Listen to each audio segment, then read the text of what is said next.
Hi everyone, it's David here from Heart and Hand, looking ahead to today's game against Jabloec in the Conference League. The playoff round. Rangers have a one-goal lead, of course, going into this match. But the nerves are kicking in. 5 o'clock kickoff. It's a little strange on a weekday, but it is what it is. I've got the Rangers team for you here, and the big news is there are no changes. Rangers are going with the same lineup that played last week. So in goals for Rangers is Ivor Pandur. Back four, Dujon Sterling, Manny Fernandez, Oluwethu Makanya and James Penrice. Midfield is Dan Neil, Vanya Dragojevic and Tochi Chukwani. Up front, Daisuke Yokota, Jaide Gassama and Ryan Nadiri. Dan Neil again captains the side with Lawrence Shankland on the bench. The bench for Rangers is Kelly, Maguire, McCrory, Nedeljkovic, Godfrey, Barron, Cameron, Asgard, McCausland, Curtis, Miovski and Shankland. So yeah, it's quite interesting that they've decided to do that. I think that it's, Derek McInnes is wanting stability. If I'm being honest, I kind of thought that maybe Nedeljkovic would come in to play on the right. But I suppose with a week between Dujon Sterling, the games, and you're not going to get quite the same injury issues you get with Dujon Sterling at times. I think that can be an issue. But I've to repeat the team according to Stuart. Certainly I will, Stuart. You're absolutely right. There are no changes. It's the same team that played last week, right? If you've got last week's team, then you can, you're right, you've got it this week. It's, as I say, I'll give you it again. Pandur, Sterling, Fernandez, Makanya, Penrice, Neil, Dragojevic, Chukwani, Yokota, Gassama and Nadiri. A few of you asking, no Shanks again. I don't know if he fits a 4-3-3. That's the thing. It might be a wee bit like Chris Boyd in Europe as well. I think you remember that Chris Boyd, brilliant domestically for Rangers, but Walter wouldn't choose him in these games because mobility. I think Shankland will suit a game where we're maybe getting a lot of the ball at home, for example, or even away games domestically, and we need a finisher. And Rangers have lacked that guy. Let's not kid ourselves here. Last season, I would say, for example, that Chermiti came on to be a scorer of great goals without necessarily being a great goal scorer. He tended to score beauties. But you need the guy that gets the scruffy ones and ends up the season with 29-30. Of course, the argument there is Cyril Dessers, who did get 29-30. And maybe I did. I would have to hold my hand up and say that I underappreciated him. But I think that at the end of the day, you just have to horses for courses. I think Derek McInnes' idea when he came in is he was going to play a two up front, be it a 4-4-2 or a 3-5-2. It was going to be one or the other. And I think that he's looked at what he's got and he's decided that, look, right now that system doesn't suit us. So I need to move to this system. And you can lose a little bit by any change of system because you've got to put in certain different players and whatnot. I think Rangers need, if we're going to play this, I think we've got to go with go and buy a number 10. Although it is interesting that you see that Min-Soo Kim's been given the number 10. It's only a short number, I know. But it's still interesting, isn't it? Because traditionally we'd expect someone like that to play centrally. And if we're playing with three, guys that can play right across are obviously useful. But the other option is Asgard, and I don't think he's up to it personally. So I think that, you need to have an option there of a creative central type. If Kim's going to play on one flank, and we're still talking about Cozier Dewberry from Brighton. I kind of feel we've been talking about him for months, but they're still talking about him potentially. I think once you get Kelsey in as well, then you have to ask if that shoves Shankland down the running order again. Although they're signing Kelsey to play. To do what Chermiti did, to play as a Chermiti role. And I think that if you look at when Shankland did play, it was when Chermiti was there. So it's almost like if we've got somebody that's a big, tall guy that can hold the ball up, then you can play Shankland off him. So you might see that in the future. But if Kelsey comes in, you imagine at that money, he's going to start. And then clearly Naderi's the number 2 behind that. So I think it would push Lawrence Shankland back. Craig Mackay says, any word on defensive reinforcements? No, there aren't at the moment. As I mentioned the other day, if you listen to our show on Patreon, Rangers have their priority positions and they've said what they are. Everybody knows what they are. They want they wanted wide players and they wanted a striker. Once they've got them, you're in the last week of the window. There is potential for other moves. That's not the end of the, like no more can be spent kind of thing. Rangers do have the potential to sign. They won't sign somebody for the sake of signing it, but they will look at options that come up. And in the last window, the last week of the window, sorry, you will get players coming up who maybe weren't available, or you'll get offered players. Clubs, particularly in England, have to trim their squads in the last couple of weeks of the window because you can only name so many in your squad, and guys who are not named in it might be available for loan and you maybe didn't think you could get them. But there's some interesting points here. A couple here that are quite similar. Dan Neil doesn't deserve half the stick he gets from EOD 2739. And DT to Green, people need to get off Dan Neil's back. He's barely played and looked fine in the DM role last week. Great pass for the goal. I think this is an interesting one. I'd love to hear what you guys think about this. That isn't it weird and amazing sometimes how some players, new signings, fans just take to and like, and some they don't. And it takes a bit longer. I don't think there's any rhyme or reason for it either. It's hard to understand. Some people just click and the fans go, yeah, I really like him. And others take that bit longer. And Daniel's probably in that boat. And I think that, it was a great pass for the goal, though. You're absolutely right last week. And that's kind of what I was expecting from him. I think he's a guy who's been brought in to do that. He didn't have a good game over in Poland, and that's probably what I think most people are kind of judging it on. If you're going to play the holding role, then you've got to hold, and he was too far up when we conceded that second goal, albeit there was still 70 yards to go the other way, so it's not totally in his fault. But the great showman says Dan Neil will be like Lundstrom, he will come good. I hope so, but then stay good. Lundstrom went from 0 to hero back to 0 again by the end of his time here. But if he was to run us all the way to a European final the way that Lundstrom did, I think we'd probably take that at this point. Point here from S Gopher 811. The signings are young. They need time to adjust and adapt. They do, but at Rangers, you don't have it. And we can talk about whether that's right or not, or whether that's fair, but that's the reality. At Rangers, you just don't have that time. We've got to win. It's like today, I heard Ewan Cameron text me the other day and he said, it'd actually be good for you guys to go out. And I was like, what are you talking about? It'd be good for you guys to go out. That's crazy talk. And he's like, well, you could concentrate in the league. And I was like, yeah, but we're Rangers. We can't.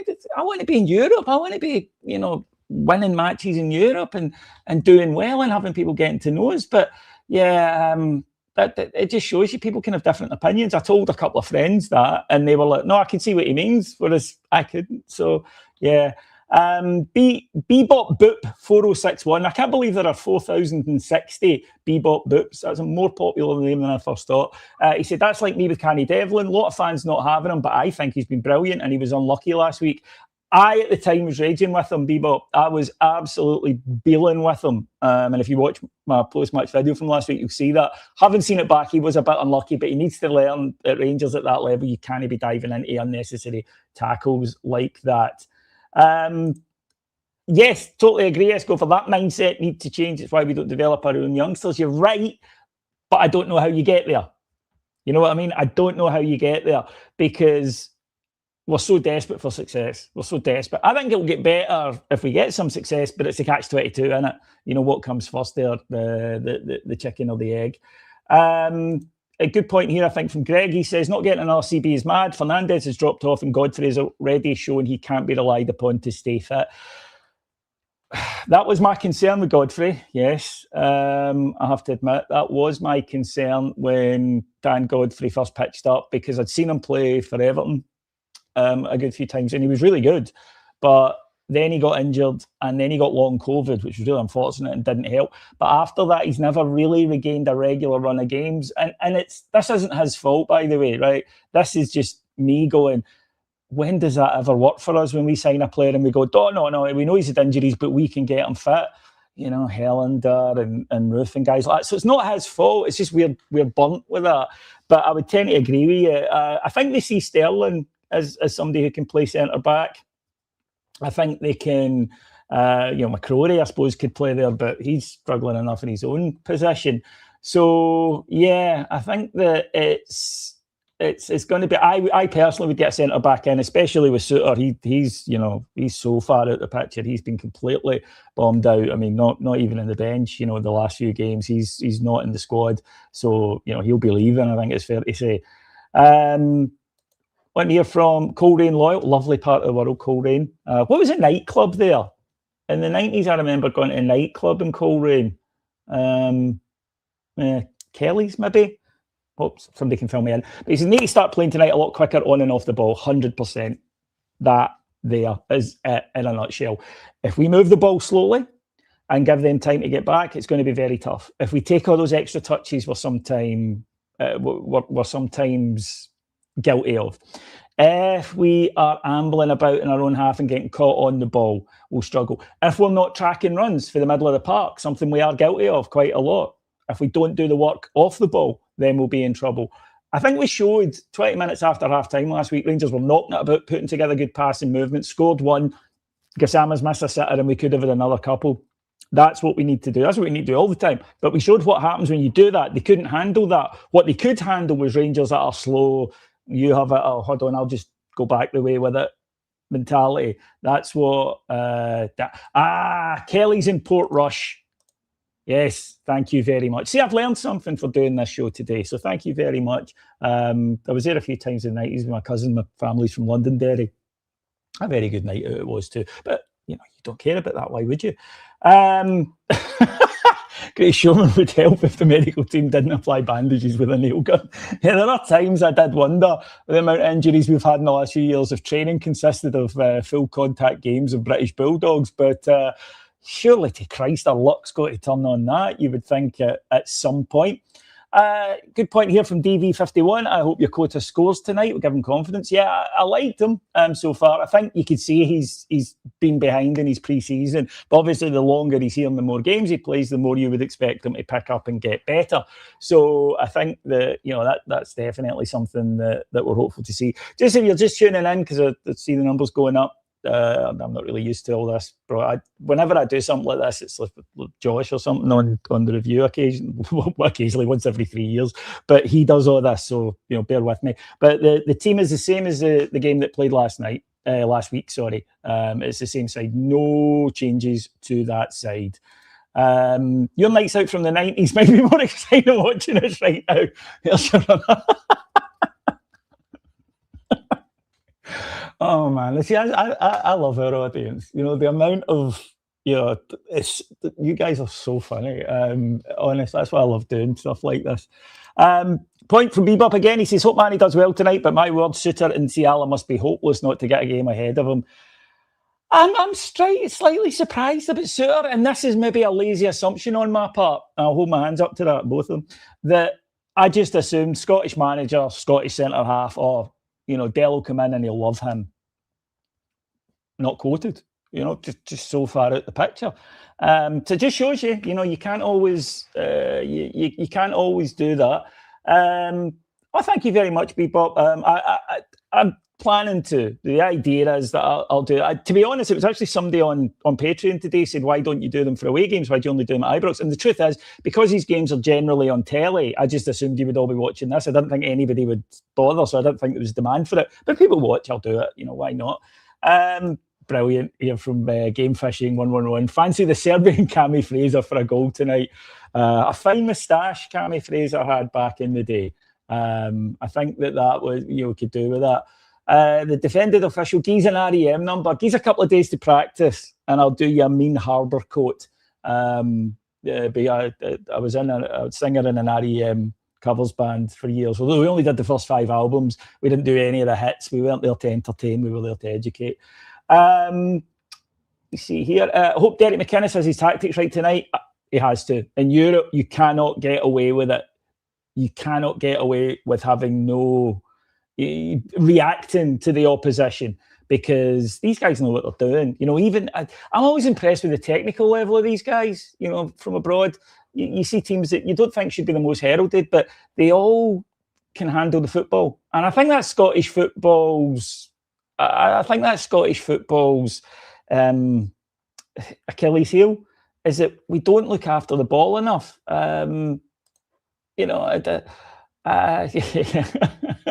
Need it if we go out tonight. Everybody else sometimes supposed to, yeah.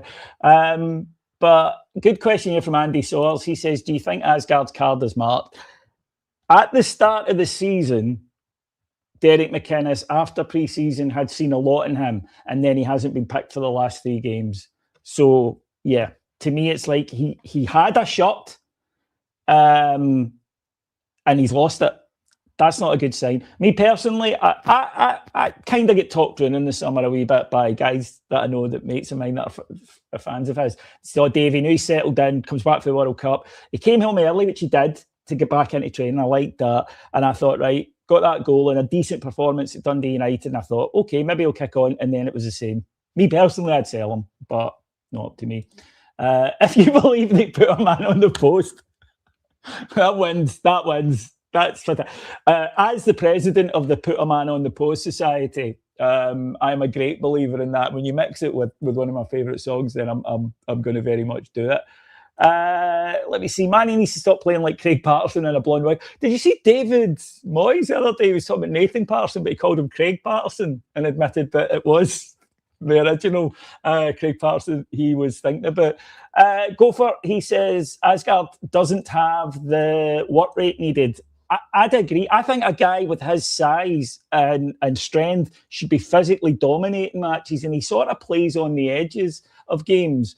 For me, he sort of decorates games. He doesn't affect them, and we need somebody in there. You need a guy that's going to get you, 15? If you're playing number 10 every week, just behind the striker, you've got to be aiming for 15 goals minimum in a season, and I don't think he's going to get that. That's the very phrase, Andy. He flatters to deceive. 6 years of football and 22 assists is shite for number 10. It isn't good enough. And I get that he's young, but I had thought, and I think clearly Derek McInnes had thought after the summer, right, he's ready to really kick on. And yet, here we are a few games into the season and he's lost his shot. It's pretty telling. Anyway, folks, that'll do me. I'll need to let you all go now, because obviously you've got a game to watch. We'll be back on Patreon later with our full usual coverage. There'll be my video on YouTube for anybody who's interested in that. Thanks very much for coming and having a chat with me today. I've thoroughly enjoyed that. I hope you have. And I'll try and do one in the future. Well, I'll do more in the future, but I'll try and they'll be better than this. This was a first go. This was a spur of the moment thing. But thank you for watching. I'll talk to you again soon. Come on, the Rangers.